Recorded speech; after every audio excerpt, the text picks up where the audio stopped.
Una persona del centro de Pilar, de familia tradicional de Pilar, que nos va a contar un poco lo que es la experiencia de ser un director de cine y de series, y que obviamente tiene un estreno que ya lo está viendo medio Pilar, que tiene que ver con una serie que realizaron hace muy poco tiempo y se está emitiendo tanto por Flow como por Canal 9. Quiero presentar a Mariano Ministrelli, director de cine. ¿Cómo estás, Mariano? ¿Todo bien? Bien, ¿vos cómo va? Todo tranqui. Acordate de acercarte un poco al micro. Dale. O acércatelo vos, así no hay problema. Fenómeno, ahí vamos. Espectacular. ¿Cómo andas, Mariano? ¿Todo bien? Todo bien, sí. ¿Cómo te trata el día, este clima? No, bien, por hoy está lindo. Hoy estamos Sí. perfectos. Y por suerte te tocó una charla cerquita. Me dijiste que vivís por acá cerca. Vivo acá cerca, vine caminando. Golazo. Sos, pilarense de toda la vida, del colegio, del instituto parroquial, que somos ambos del parroquial. Ex compañeros. Ex compañeros de alguna forma. Y ahora director de cine, un hombre que ya tiene su trayectoria. ¿Cómo se arranca a ser director de cine? ¿Por qué te quería hablar del colegio? Porque no había como un espacio muy tecno como para experimentar este tipo de cosas. ¿Cómo picó el bichito?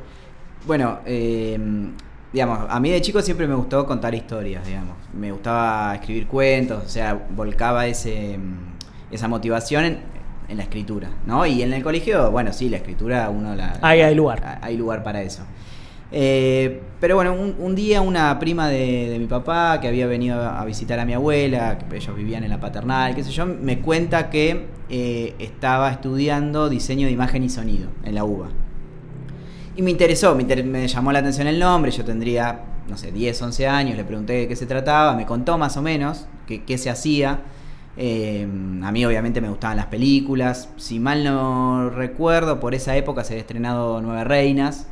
Yo creo que igual no la había ido a ver al cine, la había alquilado en VHS, que seguramente había alquilado en lo de Martín Simeoni o en alguno de los queridos viejos videoclub. Le mandamos un saludo a Martín, que estuvo la semana pasada acá. Bien.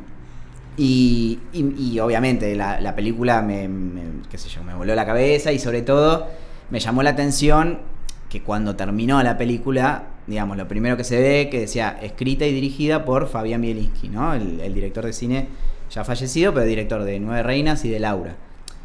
Lo que me llevó a tomar también conciencia de que una película, que por ahí uno cuando es chico no tiene tanta idea quiénes hacen una película. Ves a los actores delante de cámara, no sé, ves Cine Shampoo y ves Jurassic Park, Volver al Futuro, pero acá veía una película muy argentina, filmada en las calles de Buenos Aires, actuada por actores argentinos, dirigida por alguien que la había escrito y la había pensado. Entonces fue como una sumatoria de cosas que me empezó a generar la curiosidad de entender qué era eso de estudiar cine. Vaya la paradoja, en la escuela, en el parroquial, viste que en un momento en nuestra época había polimodal, que ahora me parece que ya no existe. Creo que no, creo que somos dinosaurios de otra era. Y que vos tenías que elegir, justamente en el parroquial había economía o arte, diseño y comunicación. Entonces, medio por decantación, por lo que yo venía escuchando y sabiendo acerca de cómo hacer una película, bueno, la orientación un poco funcionaba. Obviamente, por ahí, en mi casa hubo un pequeño conflicto ahí por ahí con mi vieja. Yo me llevaba muy bien con la matemática, digamos, con las ciencias más duras. Y de repente, digamos, fue una sorpresa que le dijera yo quiero ir por ese lado. Y además decirle, a mí me gustaría ser director de cine. Eso me llevó a alguna que otra, orientación vocacional en ese momento.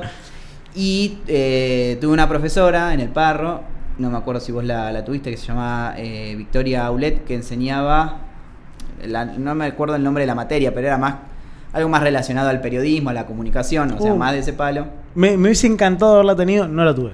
Y bueno, no me acuerdo si estábamos hablando de qué nos gustaría estudiar o qué, yo lo comento y da la casualidad que su marido había ido a la escuela con Fabián Bielinski. Y entonces me prometió que le iba a preguntar, ¿no? Y le iba a consultar dónde se podía estudiar. Yo tenía la referencia de la UBA de diseño de imagen y sonido, de este familiar, de esta prima de mi papá. Bueno, y me averigua efectivamente y me dice, mira, hace poco, abrió una universidad que se llama la Universidad del Cine, que es como un lugar especializado para estudiar cine, nada más, ¿no? Diseño de imagen y sonido de la UBA incluía televisión, radio, diseño gráfico, o sea, era bastante más amplia. Y bueno, no sé, una cosa llevó a la otra y terminé yendo a esa facultad, que era de cine, ¿no? Y ahí obviamente que se abre todo un abanico de situaciones en las que de repente, bueno, empezás a conocer qué son los directores de cine, ¿no? Como te decía, por ahí a mí me gustaban las películas, veía las típicas películas que por ahí uno consumía, más norteamericanas que otra cosa. Bueno, y de repente cuando empezás a estudiás la historia del cine de tu país, eso a mí me movilizó bastante. Es decir, en la escuela vos aprendés de Cortázar, Borges, aprendés de gente que escribe o que hace alguna disciplina artística de tu país, pero no ves historia del cine argentino, ponele. Alguna vez había visto La Patagonia Rebelde, también me había quedado o algo así, pero bueno, aprendés de la historia del cine de tu propio país, que bueno, que en los años 40 y 50 fue una industria muy pujante. Bueno, empezás a abrir la cabeza a otras formas de cinematografía, y eso me parece también fue muy importante para hacer la carrera, pero además entender que era posible hacer cine, que tal vez no iba a ser el cine de los dinosaurios de Jurassic Park, o sea, no es que en una toma iba a acomodar al tiranosaurio Rex, es otro tipo de cine, y un cine contado desde la voz propia, ¿no? Y eso me parece que también es parte de lo que a veces ahora que soy docente trato también de enseñarle a mis alumnos, ¿no? Que uno tiene que tratar de contar la historia que uno puede contar, no la historia de otro, ¿no? La historia que uno siente y con su propia voz. Excelente. Primero, no me quiero olvidar, te lo comenté en la previa, le mando saludos al Mono Asturiano, que fue de Pilar en el Recuerdo, que fue quien nos hizo de Nexo, así que bien, le mandamos mandar un saludo. ¿Cómo siguió tu carrera después? Obviamente vas a estudiar, te interesó, diversificaste mucho la mente en cuanto a lo que era el cine y empezaste a hacer tu producción. Tenés varios, entre cortos y de películas, tenés varias producciones. Sí. ¿Querés contarnos un poco de eso? Bueno, en la facultad empezás haciendo cortos, digamos. Es lo más lógico, ¿no? Que uno empieza a contar pequeñas historias de 1 minuto, 2 minutos, 5 minutos. Yo todavía, cuando estudié, estaba un poco en una transición entre lo analógico y lo digital, es decir, todavía filmábamos en 16 milímetros, por ejemplo, o sea, con película. Y, digamos, la facultad te daba lo que se llama una lata, que es efectivamente una lata donde dentro está el material virgen, la película, de 11 minutos, y vos con esos 11 minutos tenés que contar un corto. 11 minutos bruto, ¿no? Claro, hoy por ahí, uno acostumbrado al celu que filma cualquier cantidad de cosas, bueno, solamente en 11 minutos contar un cortometraje.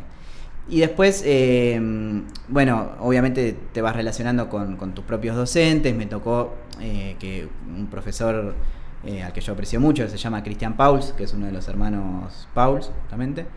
Él estaba haciendo un documental en ese momento, cuando era mi docente, y yo hacía algunas pasantías en el departamento de edición de la facultad, editando, montando. Él me invitó a participar de ese documental como editor. De ahí eso me llevó a trabajar también con él en una productora de publicidad que se llama La Doble, o La Doble A se llamaba en ese momento, y un poco con el auge de lo que fue todos los medios públicos, con lo cual eso también realmente fue de mucha importancia para poder, digamos, avanzar en mi carrera, en el sentido de que por ahí en la facultad, un poco uno la bajada que tiene o lo que ve es que vos terminás la facultad y seguramente para poder hacerte un lugar en la industria, bueno, empezás obviamente, digamos, haciendo tareas menores hasta que, bueno, vas aprendiendo.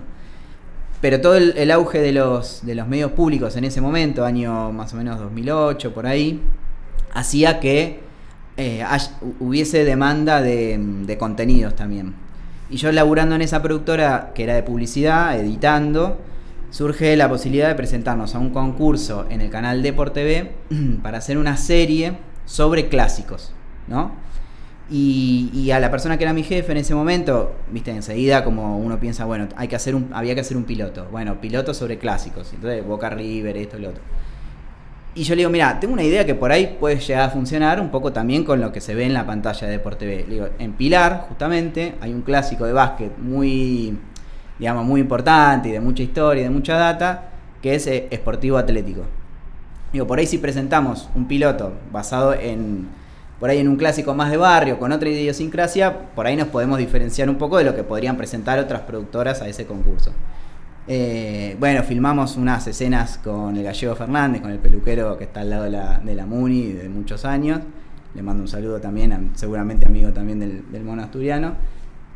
Filmamos unas escenas con él, fui a filmar el partido, qué sé yo, armamos el piloto y ganamos el concurso. La gente de Deporte B le había encantado justamente los personajes, el gallego, la rivalidad de barrio, qué sé yo. Entonces hacemos una serie con esa productora, una serie documental que eran 13 episodios con todos clásicos. Clásicos, sobre todo, tratamos de enfocarlo a eso, a clásicos de barrio. Fuimos por las provincias, que no sea solo fútbol, fuimos a filmar, qué sé yo, hockey sobre patines, Pato, en General Belgrano. Claro, nada que ver, pero está buenísimo. Exacto, darle una impronta un poco más... federal. Sí, federal, popular, qué sé yo. Esa fue la primera serie que hice.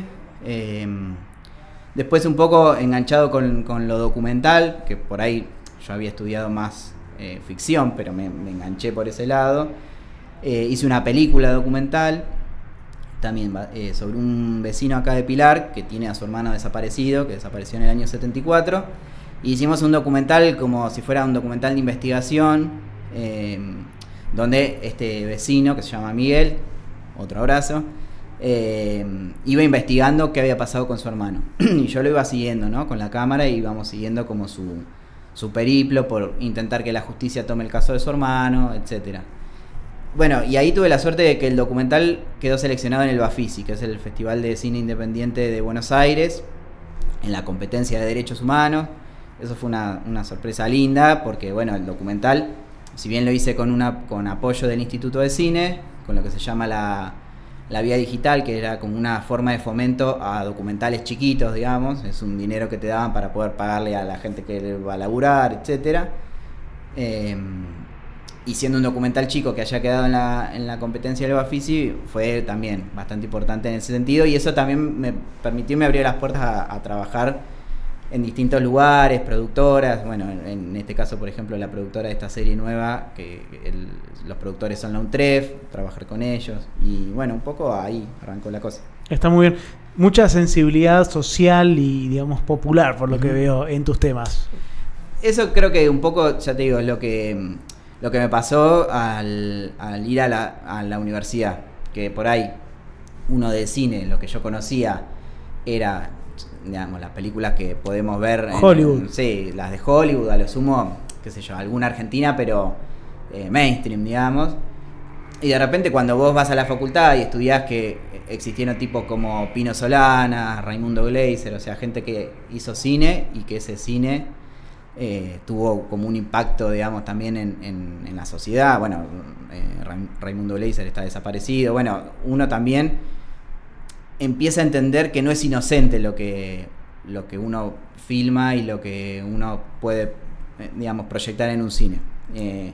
Y ya te digo, por ejemplo, con la película documental, además del Bafisi, en términos como profesionales, también nos llevamos un montón de experiencias, digamos, yendo por los distintos espacios Inca en distintos barrios, en distintos lugares del país, donde de repente proyectás la película y cuando se da ese intercambio final, si vos vas a presentar la peli, qué sé yo, con Miguel también, que íbamos mucho los dos a presentarla, de gente que por ahí levantaba la mano y te decía: yo tengo un primo desaparecido y esto en mi familia nunca se habló porque lo teníamos súper guardado, que de eso no se hablaba, y te lo cuentan, viste, emocionados, y vos decís, bueno, mirá lo que produce una película, ¿no? Cosa que a mí también, a veces hay películas, viste, que vos las ves y te movilizan. Y así que bueno, un poco es eso, la mixtura entre la pasión por contar historias y, digamos, descubrir que atrás tuyo hubieron un montón de directores y directoras que,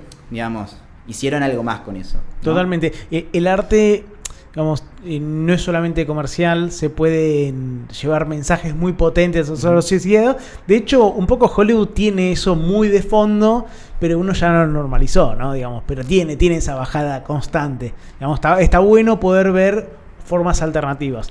Consulta, ¿cómo te llevas con... Bueno, justo hablabas de algunas instituciones públicas que fomentan y financian el cine y demás, y último tiempo ha habido un discurso muy en contra de esas instituciones. ¿Cómo te llevas con eso? Y mira, es duro en principio, bueno, me parece que es bueno explicarlo estando en un medio de comunicación, porque a veces uno escucha sobre su propia profesión un montón de cosas que primero que no son ciertas, digamos, ¿no? Esta idea de el Estado financia un montón de películas que no ve nadie, mientras hay un montón de necesidades, que efectivamente hay un montón de necesidades, porque en primer lugar el Instituto de Cine se autofinancia, es decir, cuando vos vas a ver una película, la que sea, no importa si es mi documental sobre un desaparecido o los Avengers, digamos, el 10% de la entrada de cine que vos pagás va al Fondo de Fomento Cinematográfico, ¿sí? Al Inca. Después otro porcentaje que paga, digamos, a través del ENACOM en este momento, en su momento el CONFER, de lo que se recauda a partir de los cable operadores, porque los cable operadores también pasan películas. Y en su momento también de los alquileres de VHS, DVD, Blu-ray, el 10% del alquiler va a ese fondo de fomento. Es decir, el Instituto de Cine fomenta películas a partir de dinero que generan las propias películas. Claro. Y por otro lado, bueno, también esta idea de, pero hay productos que no necesitan de la ayuda del Estado, ¿no? Hubo hace poco como toda una especie de polémica ahí porque se estrenaba, creo, la tercera temporada del Encargado, y entonces después finalmente nunca sabés si lo dijo Francella, lo replicaron, alguien hizo un meme y no sé qué cosa, pero digamos, esta idea de, esta serie no tiene ayuda del Estado, y mira, la ve todo el mundo. Está bien, pero los directores de esa serie, ¿sí?, hicieron antes películas e incluso series que sí fueron apoyadas por el Inca, porque también es la manera de aprender. Es decir, bueno, haces El Encargado con Francella para Star Plus al otro día que salís de la facultad. Totalmente, ¿no? tenés, o sea, un camino hasta llegar ahí que, bueno, hay que transitarlo, ¿no? Es decir, yo todas las cosas que fui haciendo recibieron algún tipo de ayuda del Estado y algún tipo también de inversión privada. Esta serie de los clásicos era con, digamos, parte del presupuesto de Por TV, pero también de la productora esta de publicidad. Después el documental fue con un subsidio del Inca.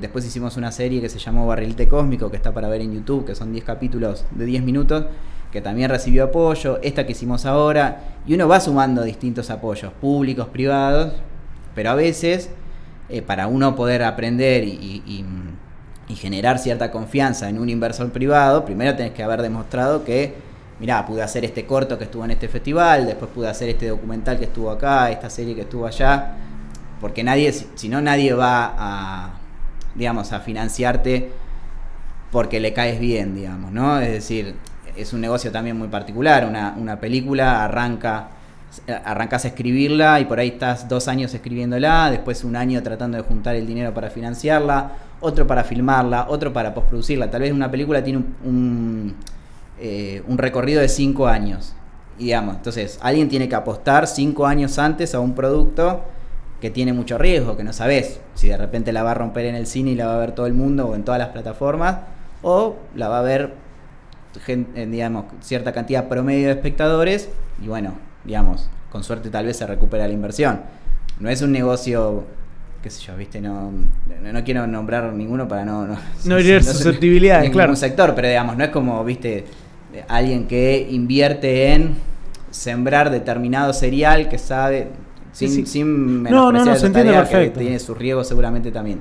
Pero, digamos, es un proceso largo con sus riesgos. Entonces, es bueno que el Estado, a través de, por ejemplo, este organismo que es autárquico y se autofinancia, apoye, digamos, las películas y los proyectos de gente que recién está arrancando y que después, con suerte, tal vez conseguirá aportes privados de afuera, ingreso de divisas, y además una industria que da muchísimo trabajo. Totalmente. Por lo cual no es el mejor momento justamente de la industria cinematográfica, porque el Instituto de Cine está paralizado, no recibe proyectos en este momento, hay una reestructuración grande, bueno. Sí, lo que uno quiere combatir, o por lo menos desde mi lugar, con lo que uno va conociendo, es esta idea de opinar tan livianamente de las cosas y decir, bueno, le pongo una etiqueta a esto, no sé cómo funciona, pero la verdad que le saca plata al contribuyente. No, tiene una lógica interna, tiene una función y como vos decís, muchas veces son productos que se terminan exportando y generando divisas. Bueno, nada, tiene todo un círculo virtuoso que hay que conocerlo. Sí, o separando aguas entre los productos que participan actores de determinada ideología política, o tomando como ejemplo tal proyecto que se hizo en tales circunstancias y tuvo ciertas pérdidas, como si eso fuera el denominador común de lo que pasa con el cine, ¿no? Totalmente. Contanos un poco ahora lo que tiene que ver con tu último proyecto, esta serie El Método, que se está emitiendo por Flow y Canal 9. Contanos cómo se llegó a este proyecto y cómo se fue desarrollando, y obviamente después contanos ahí de qué trata un poco. Bien.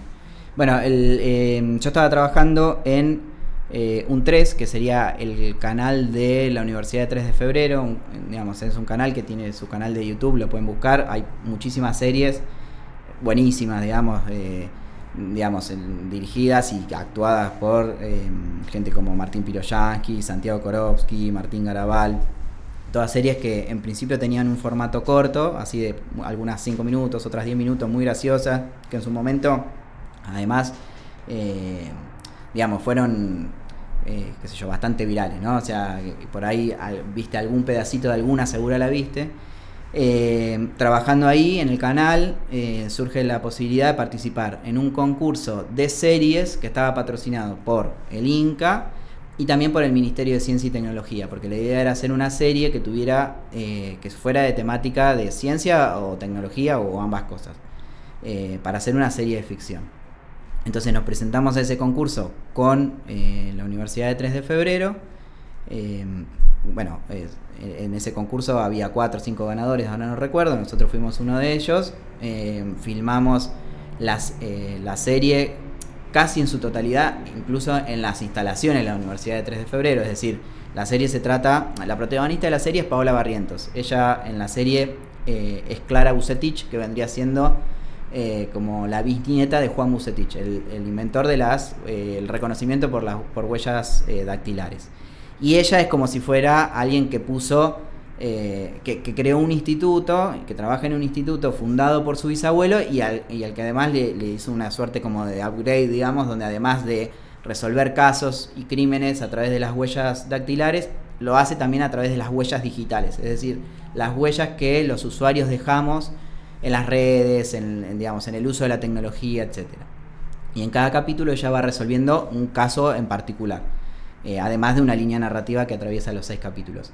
Entonces por eso la serie, digamos, tiene esta temática de ciencia y tecnología apoyada en esta idea de este instituto, digamos, que resuelve crímenes y casos. Bueno, lo filmamos, como te decía, casi en su totalidad en las instalaciones de la Universidad de 3 de Febrero, como si ese fuese, digamos, el instituto donde trabaja Clara, en el laboratorio de la universidad. Y eso, filmamos 6 capítulos que están para ver los 6, digamos, on demand en la plataforma de Flow. Ahí como empieza a jugar un poco también lo público y lo privado, ¿no? De repente un producto apoyado de manera pública, pero que luego tiene su correlato en el ámbito privado. La podés ver entera en Flow y ahora la están dando en Canal 9. Empezó el martes, se pasó martes y miércoles capítulo 1 y 2.